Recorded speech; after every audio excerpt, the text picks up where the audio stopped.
Amazing. Let's make a start. Welcome everyone, and thanks for coming to this new economics briefings on a winter plan for jobs, incomes and communities to coincide with the spending review. My name is Fergal. I work for NEF. For those of you who don't know, NEF is a think tank working to build a new economy for people and planet. It's very exciting to have nearly 100 people on the call this evening. Please do say, I know a few of you have been doing this, who you are and where you're calling in from in the chat box. And if you're part of an organisation, why not give them a shout out too? Please do also feel free to tweet about this event with the hashtag NEF briefing to help spread the word. This is the final event in our mini series on what the government's recovery plan should look like from coronavirus, but that's not it from us until the end of the year. We're also organising an event next week to celebrate the book launch of The Case of a 4-Day Week, authored by NEF's own Alfie Stirling, Aidan Harper and Anna Coote. We'll be hearing from an international lineup of speakers discussing how we can shorten working hours after the pandemic, including Katja Kipping from Die Linke, Grace Blakely and Representative Rasheen Aldridge Jr. From the US. You can sign up for that event now. I think we'll post a registration link in the chat. So yesterday, Rishi Sunak announced the much anticipated spending review, setting out the government's plans for the economy and spending. Whilst there are many steps in the right direction, the Chancellor's announcements didn't match up to the scale of the economic crises that we are facing. There was no mention of social security, despite the fact that many people have lost their jobs or been excluded from government support schemes. On top of this, the spending review fell short of the level of investment needed to create good green jobs to deal with the record levels of unemployment. As we head into the midst of winter, many are worried about how they will feed their families, heat their homes, and whether they will have a job to return to in the new year. But nothing about this is inevitable. The government can choose to address those fears with sustained intervention to protect livelihoods, as we're seeing in other countries, including Germany, France, and Denmark. What should we make of the spending review announced yesterday? What should the government be doing to protect jobs, incomes, and communities? And how can we rally around an agenda that supports people this winter and sets us up for a recovery in spring? Tonight, I'm extremely happy to be joined by 5 guests to discuss this and more. So in terms of the lineup, first we're going to hear from NEF Director of Research and Chief Economist, Alfie Stirling. Alfie's going to talk to us a bit about the spending review in some more detail, kind of what announcements did we see and where were the gaps. Next we'll hear from CEO of NEF, Miatta Fahnbulleh. Miatta will talk us through the agenda that NEF would like to see implemented and how we might push it through. Then we'll hear from Kate Bell, Head of Rights, International and Economics at the Trade Union Congress. Kate will talk about what the TUC is doing to protect jobs and incomes and what the strategy is to win those demands. Next, we'll be joined by Emma Revie, CEO of the Trussell Trust. Emma will talk us through some of the issues that we are seeing people face on the ground right now and what she would like to see the government have announced yesterday. Finally, we're going to be joined by North of Tyne Mayor Jamie Driscoll, who will talk to us about demands regional powers are making and what government should be doing to support their agenda. As ever this evening, we really want to hear from you. So if you have any questions for the speakers, as they are talking, please type them in the chat box and I will do my best to ask them. We're aiming to wrap up around 8 p.m. this evening, so apologies in advance if we don't get around to a question. Right, I want to move us on to our first speaker now, Alfie Stirling, who is the NEF Director of Research and Chief Economist. Welcome, Alfie. Thanks for joining us. Can you give us your analysis of the spending review yesterday? What announcements did we see? What didn't we see? And what did it all mean? Thanks, Fergal, and good evening, everyone. Yeah, so I think actually it's worth just starting with almost the thing that was most problematic about the whole spending review experience, if you like, was actually outside of government itself. It was the coverage that was given by the media. And that's because I think you couldn't turn anywhere, whether it was radio, TV, print, both before and after the spending review itself, without basically seeing the entire environment littered with metaphors like household budget, credit cards, mortgages, and how the government was about to max out on all of those things all at the same time. And the truth is that this is a huge disservice to our national conversation. It's not just a contested intellectual debate where we can argue about, the merits and demerits on each side. It is simply inaccurate to describe government finances or the macroeconomy in this way. It's just like we had 10, 15 years ago, where people treated environmental change as if it was a contested debate, as if the role of human society was contested. Just like that, 15 years on, we still have that level of immature economic conversation around these big fiscal events. And the reason why these metaphors simply don't apply to government is because what we're seeing right now out there in the economy is something really interesting, which is that investors, so these are big pension funds, insurance companies, the kinds of organizations that lend to governments during a crisis, because the economy is so weak right across the globe and so many private companies are struggling right now, these big investors are actually so desperate to give their money to governments, they're actually paying governments to borrow from them. So it's important just to reflect on that again. They are paying governments to borrow from them in real terms. So the interest rates are lower than inflation, and in some cases, they're even negative themselves. And to bring this from the theoretical into the very practical and the immediate, and to explain what this means for Britain and for the UK government, last year, we borrowed 1.8 trillion pounds, the total debt last year was 1.8 trillion pounds. And the interest that we had to pay on that debt was 37 billion. Now this year, our total debt has risen to 2.3 trillion pounds. That's where all those headlines come from, all the scaremongering. But the cost of our borrowing from that debt is now 23.5 billion. So it's fallen by 15 billion, despite debt going up by $500 billion. And that's the effect of the environment we're in. So it was simply not about to max out any credit card, even if that was what we were relying upon. Turning to the spending review itself, I think the content, there was a lot of cloak and mirrors. And I think, we haven't got time now to go through all of them, but I'll pick out a couple of, I think, really important examples. So the first one is supporting public services. So we had a lot of good rhetoric from the Chancellor, Rishi Sunak, around doing whatever it takes, giving the NHS what it needs, making sure that departments and local services have the resources they need to support society. But actually, and of course, and he announced on the day yesterday, £55 billion of increased department spending next year, which is all well and good. But beneath that, what he also showed was he was cutting non-COVID related spending. And that bit's really important because it's the permanent bit of government spending that gets set out for years to come. And so over the next 5 years, in yesterday's announcement, beneath all the rhetoric of doing what it takes, we actually saw between 10 and 15 billion pounds of cuts every year from departments like local government and grants being cut, from international aid, but also public sector pay across the board outside of the NHS and for most public sector workers. And that last one is a particular false economy, because most of the political argument around this has been about pitching public sector against private sector.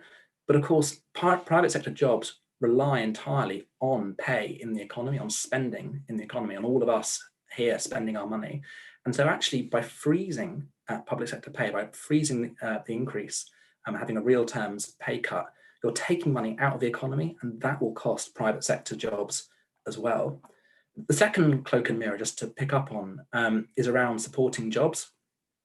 Because here again, there is some truth when the Chancellor stepped up and said, we're going to see record investment, record for the last several decades of infrastructure investment over the next 5 years. We are going to see a big increase. There isn't enough being directed at the things that are really needed. And I think Miatta will come on to this later in terms of really repurposing the economy to make it environmentally sustainable and supporting social infrastructure as well. But there was a lot of investment there. Too much on roads, not enough on rail, but there was a lot there.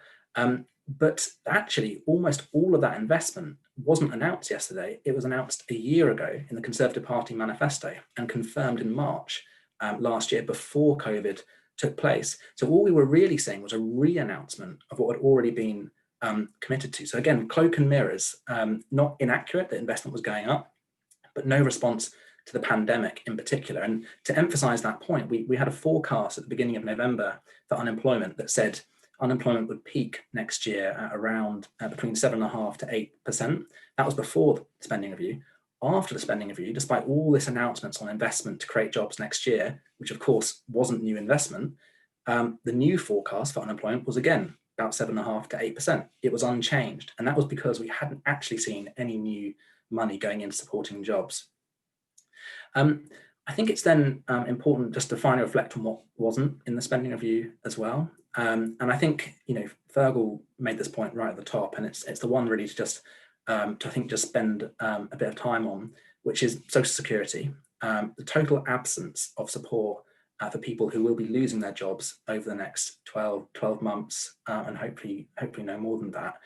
Universal credit, our system of social protection in this country, is one of the weakest amongst any advanced economy. So just before we went into the pandemic, government did top it up by about 5 or 6, 7 billion pounds. But that was actually 1/5 of the cuts they'd made to it over the previous 10 years. So we went in with one of the weaker systems. We've still got one of the weaker systems now. And over the course of the next 12 months, we're expecting to see millions more families rely on that safety net as they fall through the cracks in government's job protection schemes, which were brought in too late at last minute. And even here, actually, not only was there no announcement on universal credit to provide that extra support going into next year, which means the current quite meagre strengthening of universal credit will expire after March. But there was even actually a stealth cut hidden away for housing benefit, where we thought previously there'd been a commitment to make sure that that housing benefit for people in the private sector was maintained at the 30th percentile of the local market rents, and would then increase with inflation. But since making that announcement, government quietly confirmed to the Office of Budget Responsibility they were going to hold that in cash terms and not allow it to rise with inflation, which was a cut since they announced it of about £500 million a year by the end of this Parliament. So all in all, I'd say media, the biggest problem. That's what needs challenging the most. In terms of the content, a lot of smoke and mirrors, but probably the biggest problem on content was what wasn't there, and that was around supporting people on low incomes. Thank you so much, Alfie. That was like a really useful rundown of yesterday's announcements. I've got a question that was sent in by email to me, but I'm going to encourage you to, if it's okay, for a really quick answer so that we can move on to Miatta in a second. It's from Hugh Lloyd, who says, do you think there will be more traction for the idea of universal basic income following the furlough scheme? And I guess with that, maybe you could quickly talk about what you think about using a UBI to respond to the crisis, and whether there's just what you think about it. I mean, I think the answer is self-evident in one way, in that it clearly has gone up the agenda massively. We're seeing it talked about a lot more in the UK. The fact that government moved heaven and earth to start subsidising wages for a third of the workforce at a given point in time has really shown that big radical policies are possible.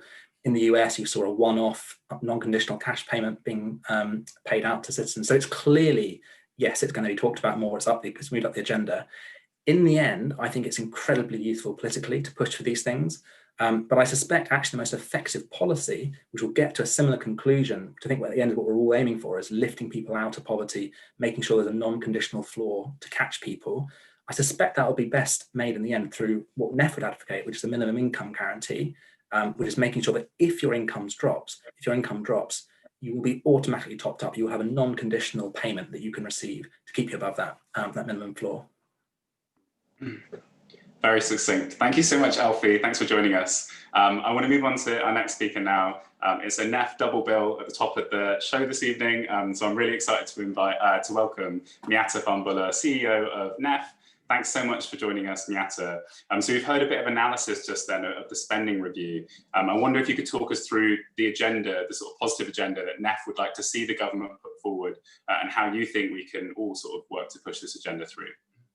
Brilliant. Thank you, Fergal. Really, really good to be joining the briefing this morning. I wanted to sort of locate the agenda that I think we should be advocating in the economics of this.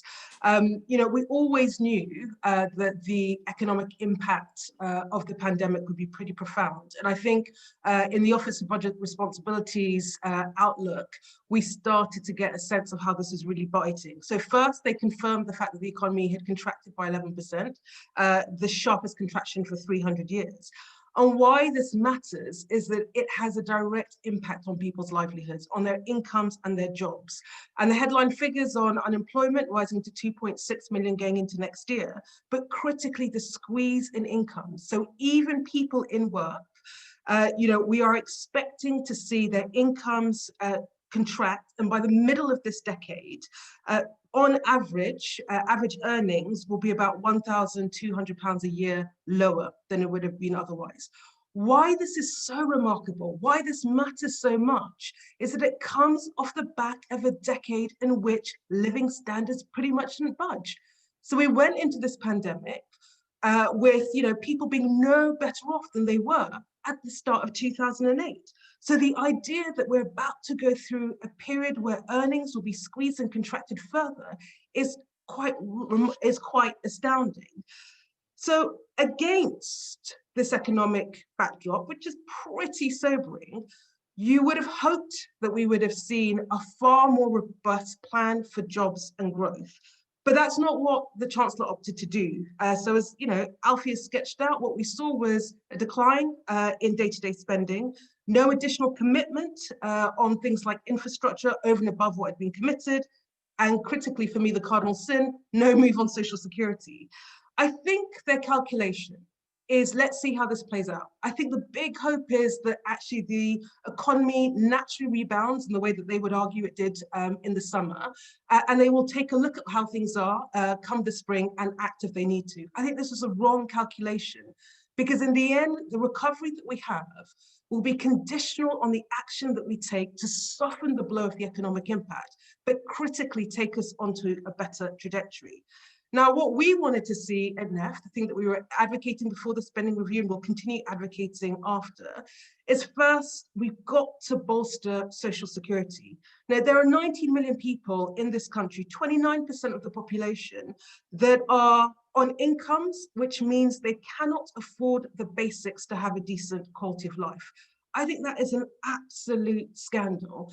And, so we are calling for a living income. A minimum income, achieved through a minimum income guarantee where everyone that needs it gets £227 a week in order to be able to afford the basics through this pandemic. I think the second part of it is that they've got to do more to support jobs. Now, part of this is protecting jobs. So the furlough scheme has been a massive lifeline.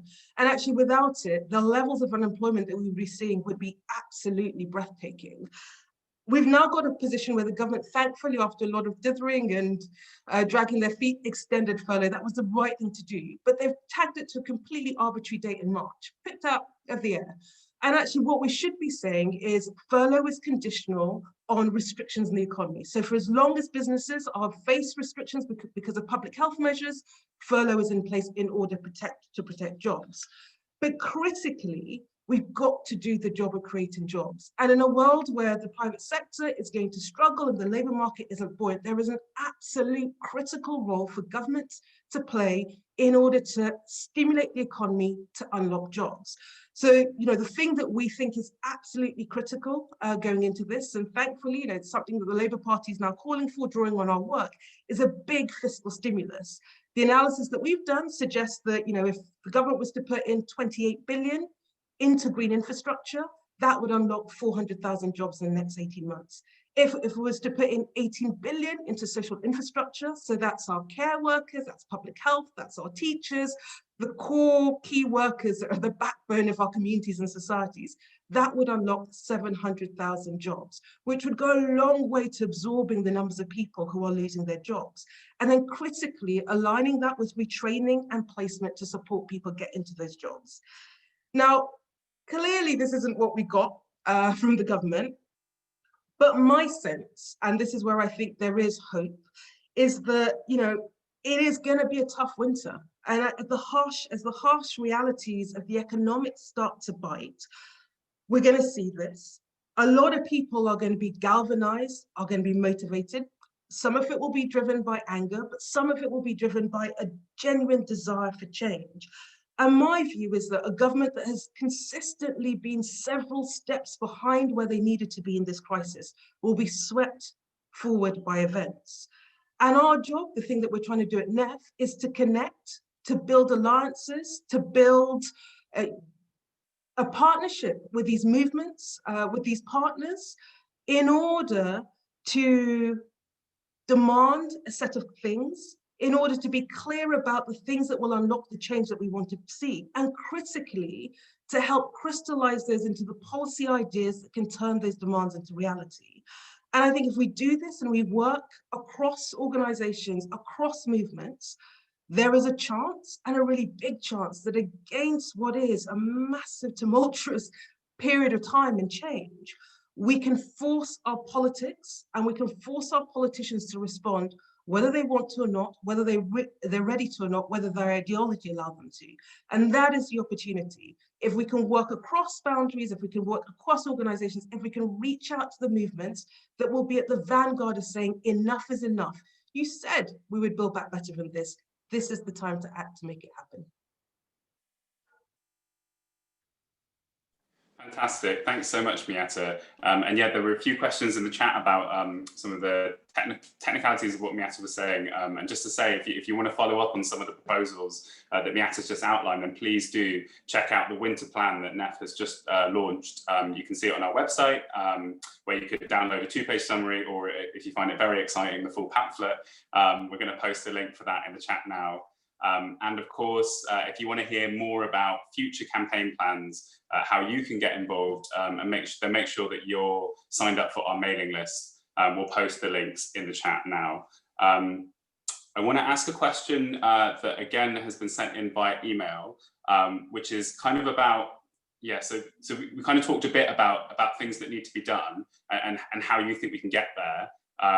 But yeah, like what can people on this call, I guess, do to sort of like rally around the agenda, and how can we build power to achieve this outside of political parties? Someone wanted to know.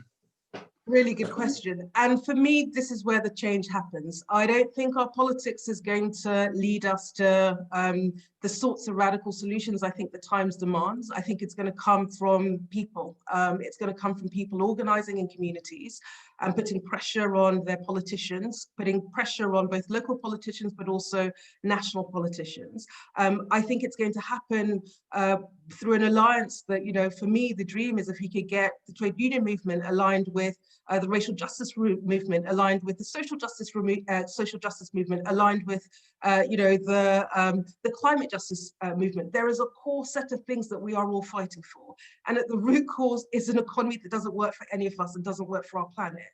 And if you can have the alchemy where all of those core objectives align around a set of demands that says this moment demands that we do something different and it looks like this, that's the way that I think that will happen. But that is hard work. You know, trying to work across organizational boundaries is hard. Trying to align movements that will have their own core demands, even though they intersect, is hard. But that's the job that we must do. And it's not for one organization, it's not NEF's role to do, but it is for us to feel that we are part of an equal partnership with others that are trying to achieve the same thing, and to put our collective resources into making this moment matter. It comes once in a generation, and there is a responsibility on all of us to do that. And I think for people who are looking to get involved, you know, there are many of us working on Build Back Better. There's work that we can do in our communities to galvanize people that want to be part of this fight, but don't know how to get part of this, to be part of this fight, to connect. There will be national campaigns that will be running. There will be pressure that will be putting on particular politicians, both in the opposition parties, as well as elsewhere. And then there is a job of just, you know, the big public education piece, the bit of talking to our friends, our families, to say, it doesn't have to be this way. We can do better, and it looks like this, so that we can win the hearts and minds of the public and turn what I think will be growing frustration into a sense of hope that something better can come out of all of this. Thanks, Miatta. It was an incredible intervention. Really appreciate you taking the time to make that. And thanks for joining us. Before I move on to the next speaker, I do just want to take a second to plug NEF's supporters network. If the plan that Miatta just outlined sounds like something you can get behind, then you can join the supporters network from as little as £3 a month. Supporters donations help fund our work, including running events like this, and allow us to plan further ahead into the future.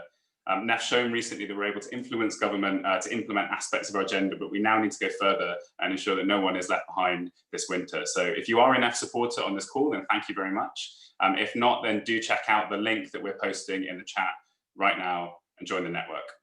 Cool. I want to move on to our next speaker, who is Emma Revie, CEO of the Trussell Trust. Thanks so much for joining us, Emma. I think we've heard from the first couple of speakers about how the economic crisis is affecting livelihoods at sort of a top level across the country. I was hoping you could give us a bit of talk us through some of the issues that you've been seeing on the ground and what you think should happen to alleviate some of these issues in the short and long term.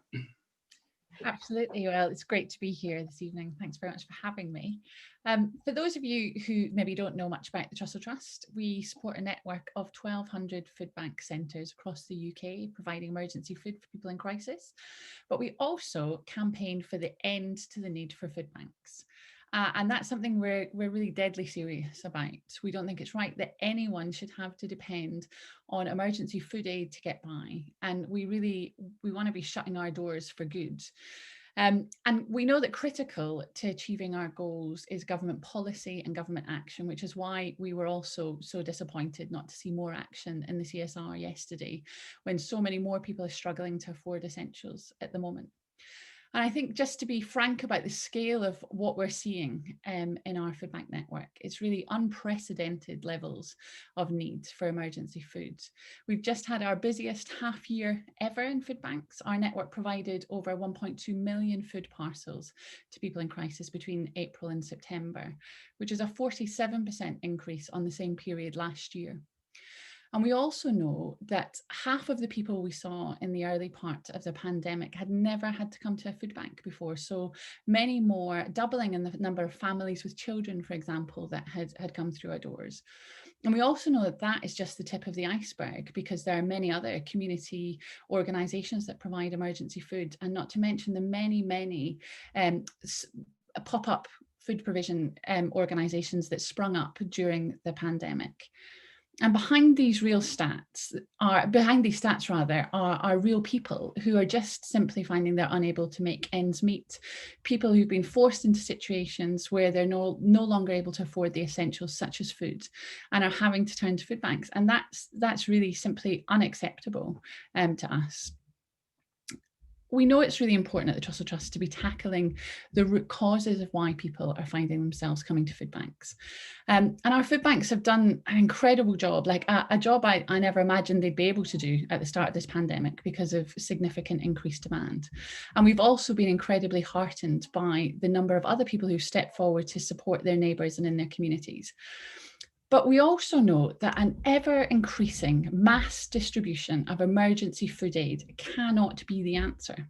It's really just a sticking plaster. The key to ending food banks in our country is tackling destitution. People referred to Trussell Trust food banks on average have an average household income of just £50 a week after rent. That's what we need to address if we want to see an end to the need for food banks. And we did not see enough action on this in the CSR yesterday. So our immediate priorities are firstly around boosting the value of benefits. And then secondly, around reducing the amount of money the government is clawing back from benefits through deductions, essentially ensuring people have more money in their pockets to be able to afford the essentials. So we're asking firstly for the government to extend the £20 uplift to universal credit as a key priority. About 80% of people who come to food banks rely on the social security system for their income. And the low value of those benefits is the primary driver of food bank use, which is why when the £20 uplift was applied at the start of the pandemic, it was so welcome, but that's now at risk. And modelling that we had carried out with Heriot-Watt University has suggested that a failure to extend that £20 uplift beyond March will lead to a 10% increase in food bank use. So locking in the £20 uplift is a clear way to improve the situation for people during this pandemic. But we also need to remember that that uplift that was applied at the start of the pandemic was just to those on universal credit, not those on legacy benefits. And about a third of the people coming to food banks are on legacy benefits, not UC. People on legacy benefits are much more likely to have disabilities or mental health conditions, and it simply isn't fair or just that they're being excluded in this way. So our first priority is the uplift to universal credit. Our second priority, though, is around the benefit deductions that are being applied far too many people are seeing their benefits eroded through the repayment of government debt. And that's why we need to see deductions suspended until a fairer system can be put in place. Deductions are taken for universal credit to repay advance payments to cover that 5-week wait at the start of universal credit, but also for overpayments that may have been paid to claimants that wasn't their fault in the first place. And during this pandemic, 3/4 of people on universal credit at food banks have been repaying advance loans, which is a huge rise from before the pandemic. And repaying advances has contributed to leaving people in the situation where they can't afford food. We'll be releasing new findings on this next week, so do keep an eye out for that, around the growing prevalence of government debt faced by people arriving at food banks. And we're calling for an immediate suspension over this winter period to those deductions. And this is part of our Hunger Free Future campaign, which also I think Fergal might be sharing some details on, which we'd like to invite you to join with us in, which is just calling for people calling for action to prevent a situation where more and more people are forced to come to food banks, to take action to build a fairer and just society. We've seen over this year how much we're able to change our lives and the way we live in order to protect one another. And that's why NEF's work outlined today is so crucial. And as we come out of this crisis, we need to keep thinking about those changes and the things we can do to protect one another, to ensure that everyone has enough money for the essentials. And that's core to our Hunger Free Future campaign. So please come and join us.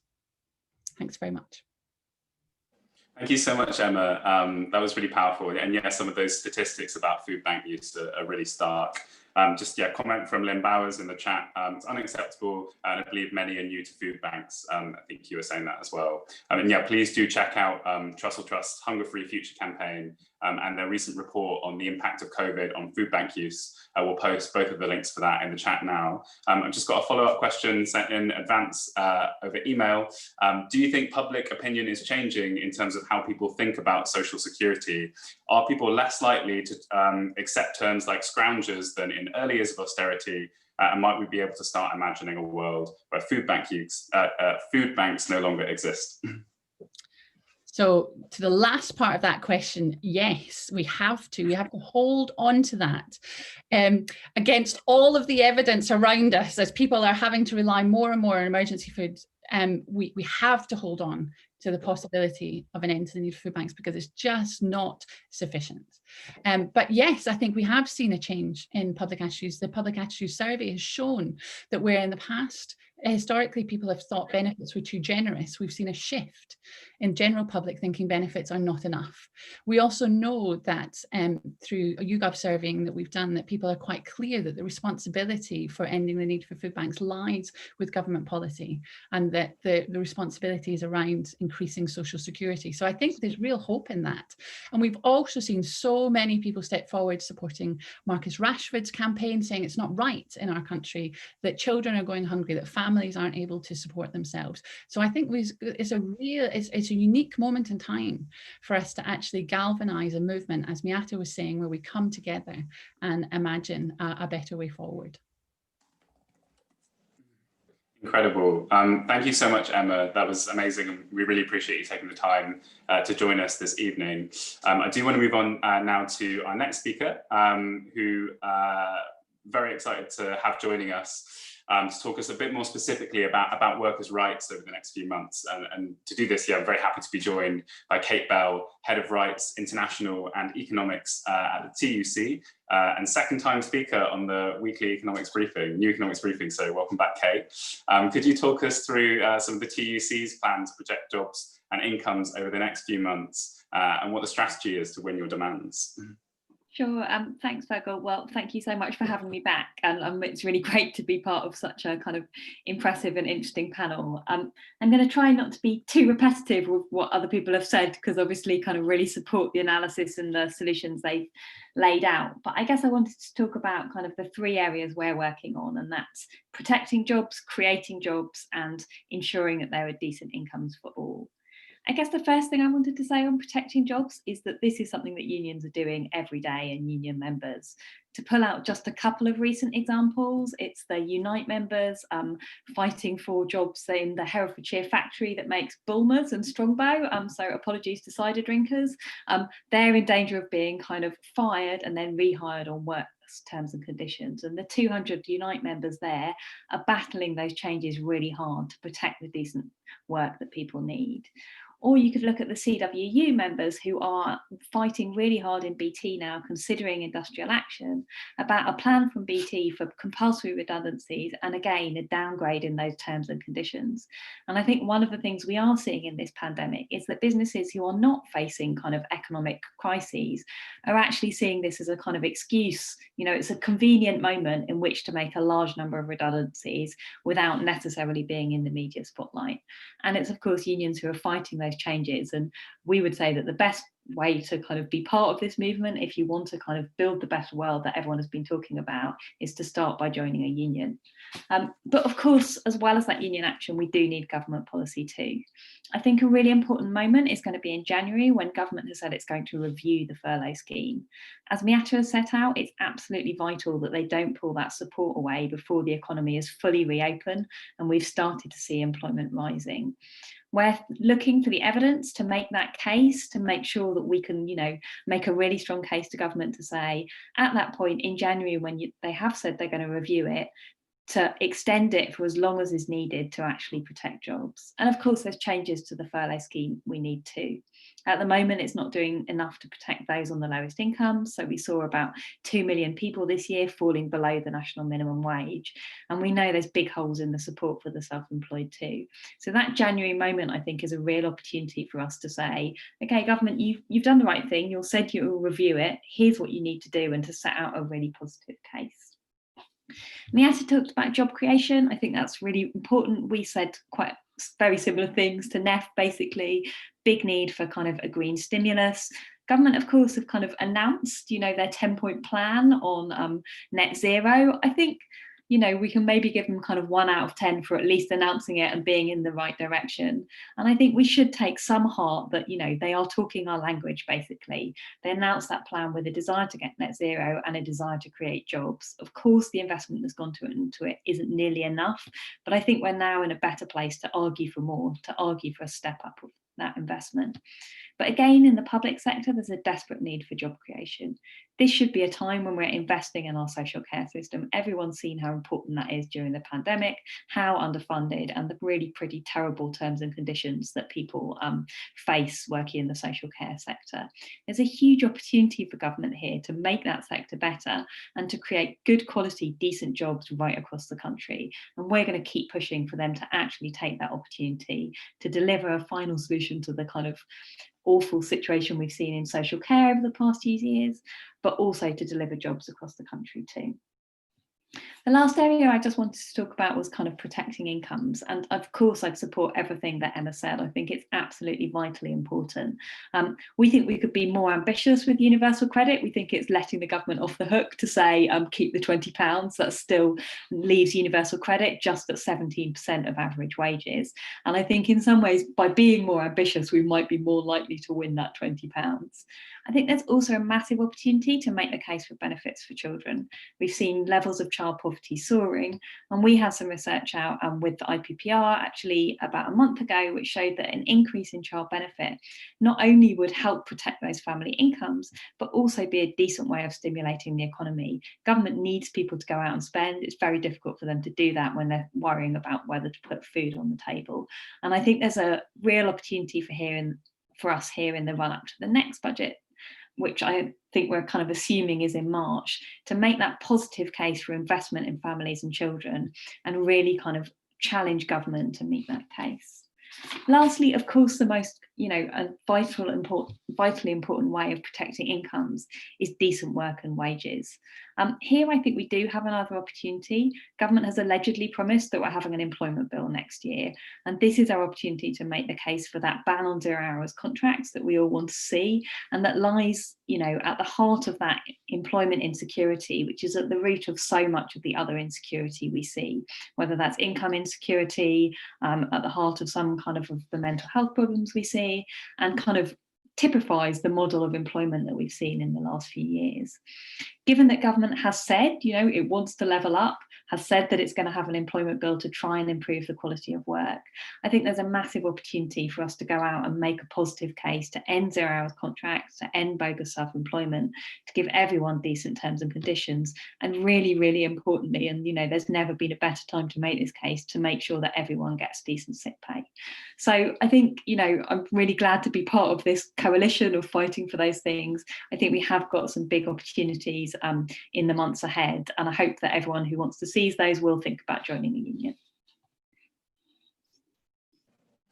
Amazing, thanks so much, Kate. And yeah, we're going to share some links now to resources that from the TUC, so you can follow up with some of the things that Kate was talking about. So do check out those links. I want to ask a question from Helen Mayer in the chat. Helen asks, are more people joining unions? I guess maybe you can talk about like how much or union membership has increased, and what you think about sort of people's changing attitudes to unions through the pandemic, Kate. Yeah, I think it's been really interesting. I don't have we've got lots of anecdotal evidence that people are joining unions and really seeing the importance of someone having your back in the workplace at a time when work has actually become dangerous for many people as well as insecure. And I think, there has been kind of maybe a shift in attitudes towards that, or a kind of re-recognition of just how important that kind of collective voice can be when you need to speak up against a bad employer.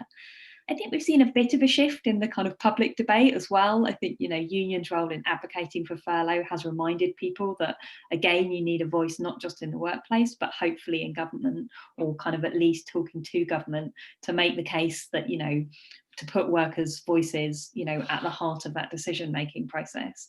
I think we're a long way from being where we want to be. I think it's important to remember that, in many other European countries where trade unions have been taken seriously for longer, they already had those short-time work schemes in place. So they were improving their furlough schemes, not inventing them from scratch.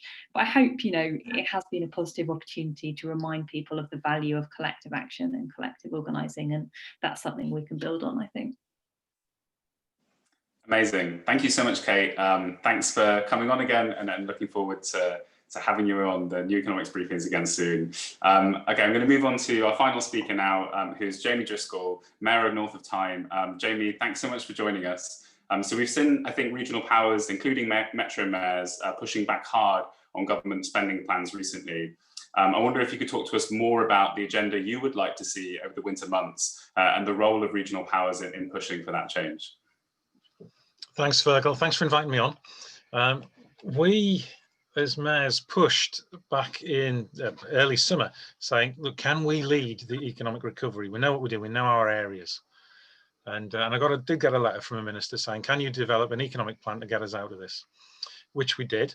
We were promised there would be a comprehensive spending review. We saw yesterday a spending review. I don't think there was anything comprehensive about it. It was a bit more third-party fire and theft, wasn't it, really? Imagine what that could have been. They could have said, there you go, Jamie, and all the other mayors, there's £500 million. Go build me 5,000 affordable, eco-friendly homes. Because it would have employed loads of people. It would have solved housing crises, would have gone a long way to mitigating climate emergency. And at the end of it, you would have had 5,000 houses and the assets there. So it wouldn't, in the end, have cost the state anything, because it works well as a circular economy. They could have done that across a whole range of things. And we put a plan together that was going to create 35,000 jobs across the northeast in a mixture of offshore wind, things like housing and retrofit, all sorts of things like that, that would have real substantial assets at the end of it. But that would have required a mindset that the objective is to level up people's lives.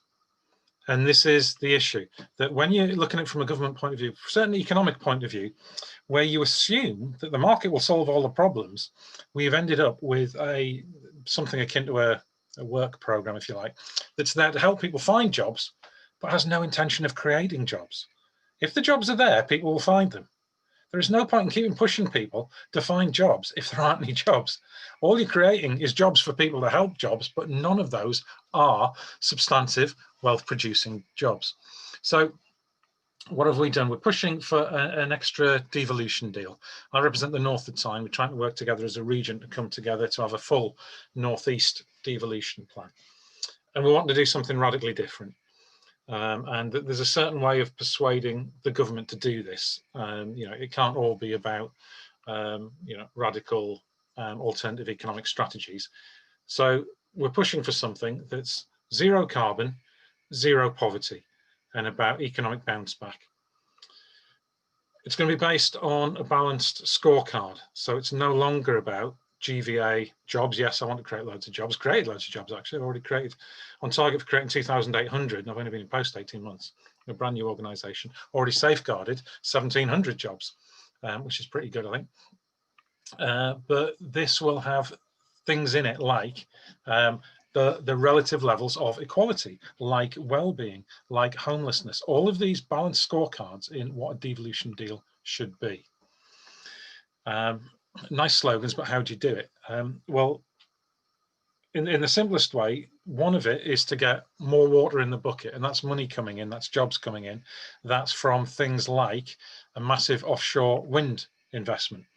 The problem with that is that most of that is not being built in, certainly not being built in the UK. We have yards on the Tyne who are not getting this work because it's slightly cheaper to get it built with people who are not remunerated properly in poor terms and conditions in China or the Gulf, for example. So that work can come here if the government enforces its local content requirements. So that's 9,000 jobs there in the northeast. So that's the analogy of getting more money into it. But the other thing, if you've got that bucket, is you've got to stop the money leaking out of it. And that's where the democratic economy comes in, community wealth building. And that's about making sure that everybody, even across the foundational aspects of the economy, gets enough to live on. Because when people aren't paid enough to live on, well, actually, one way or another, the state ends up paying for it, even if it's through the courts and the A&Es, through poor health in the end, which is the devastating consequence of poverty. So our Good Work Pledge, which we're embedding, we're getting a load of employers in this, private sector, public sector across the board, requires them to pay the real living wage, to have mental health support at work, in-work progression, all the sorts of things that you would expect. But even more than that, and more than most of these Good Work Pledges, it has a requirement that employers, to get the full accreditation, have to have a trade union recognition agreement in place. Now, that's a real gold standard. And this is where you've got to do the coalition building, because the CBI regionally are signing up to it, in the Chamber of Commerce. And all of these people you would think that would not be natural allies of this approach, of this agenda. Because if you sit down with them and you start to explain, look, this is the reality, this is the circular effect, this is what an externality causes, that when you pay someone poorly, you do not benefit from it.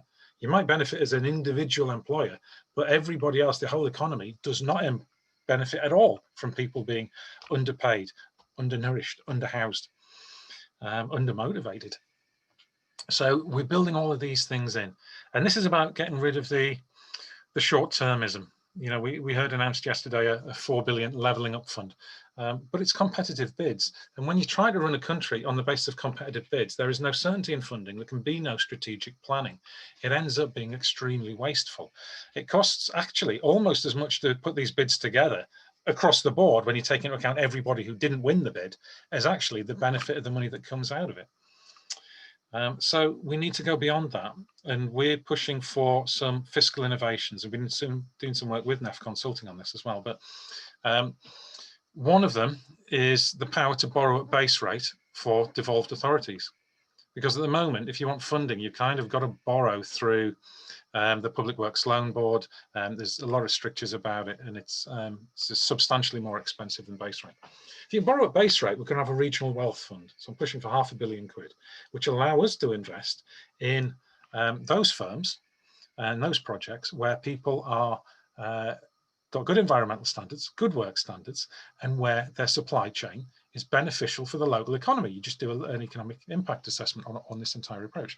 So then we've got a regional wealth fund. We're not continually going to government like Oliver Twist. Please sir, can I have some more, bidding into all these competitive funds. We are going for land value uplift. At the moment, when we as taxpayers fund a new railway line, some other piece of infrastructure, the value of that land shoots up around it. Well, who benefits? Well, at the moment, it's people who are trying to do an asset-based economy, a rent-seeking economy, as opposed to a productive economy where wealth is generated. So if you get allowed to put a charge on that land that just captures the uplift, no more than that, then you can fund what you've just built in the first place. So we're no longer in the situation of land speculation, which holds back so much economic prosperity for people, and you can start to put that in up front. And the third one that we're pushing for is what we're calling invest to save. But as we all know, if you look at, for example, obesity, Public Health England says it's going to cost 49 billion a year, damage and costs directly to the British economy by 2049, by 2050, 49 billion a year. There's a limit to how far you can get with sugar taxes and leaflets and GP surgeries. If we were allowed to account for our investment in public transport, multimodal transport, that would probably be about the best thing you could do to defeat obesity. And it would fund our public transport and the accessibility that goes with it, and start to tackle the climate crisis. So these are the sort of joined up approaches that we want. Because, you know, what we're seeing at the moment is, and if we look at the analysis that NEF have just published, in terms of those falling below minimum income next year, it's horrific. But it's not just a consequence of the pandemic. The pandemic has accelerated what was already there. We have faced 10 years of austerity. We've faced, God knows how many years of a neoliberal wealth extracting economy rather than the wealth generation economy. And those tectonic plates are there, and they're not going to go away. They're not going to get easier. They're going to get worse with climate change. And the approach to this has to be a new way of working. And it is about building a coalition. And I've managed to get some government ministers to support some of this. But I was speaking at another event earlier in the week, and it was interesting. You got so many think tanks doing it. You got the CBI, you got the Chambers of Commerce, you got the Federation of Small Businesses, you got trade unions backing it. Even in my region, actually got the Bishop of Newcastle chairing our Inclusive Economy Board. When all of these people are saying it's a good idea, it might just be a good idea. And maybe the time has come to do this. Cool, amazing. Thank you so much, Jamie. Lots of discussion in the chat around your speech. So Peter D says, we need more speakers like Jamie. So well done. And also, yeah, just personally, I'm absolutely loving your extensive bookshelf and sign with your own name on it behind you. I believe that is what the kids are calling a flex. We had a question from, oh, amazing. We had a question from Margaret Welsh in the chat. Who asks, will the focus on the red wall mean that the government's attention has finally shifted to the regions, especially the north? And does it come with both upsides and downsides, such as reinforcing stereotypes? If I could ask you to be relatively brief with your answer, that'd be really good. Thank you. Yeah, stereotypes, it probably does, you know. And Game of Thrones doesn't necessarily help when everyone starts calling Andy Burnham the King of the North. And I said, well, if he's the North, then in Newcastle, does that make me King of the Wildlings? So the focus is there. I think that levelling up fund yesterday, if I'm honest about it, was a pork barrel fund for red wall Tory MPs. I think there's an element of that. What it does is it highlights the fact that cannot be escaped, that you cannot level up the north on concrete. It has to be through a new economic model where wealth is generated here, kept here, and is about people. That was brief. It was briefer than I was expecting, but thank you very much, Jamie. Really appreciate you joining us. Yeah, amazing. That's nearly all we have time for this week. Just a reminder again to please go and check out NEF's winter plan to protect jobs, incomes, and communities. And if you want to hear more about future campaign plans and how you can get involved, then make sure you are signed up to our mailing list. We're going to post the links in the chat again now. And just a reminder again, that if you've enjoyed this event and you'd like to support NEF in our work, you can sign up to our supporters network today from as little as £3 a month. Supporters help fund our work, including helping us to continue to run events like this and take the fight to the new economy to the widest audience possible. We'll post the link in the chat again now.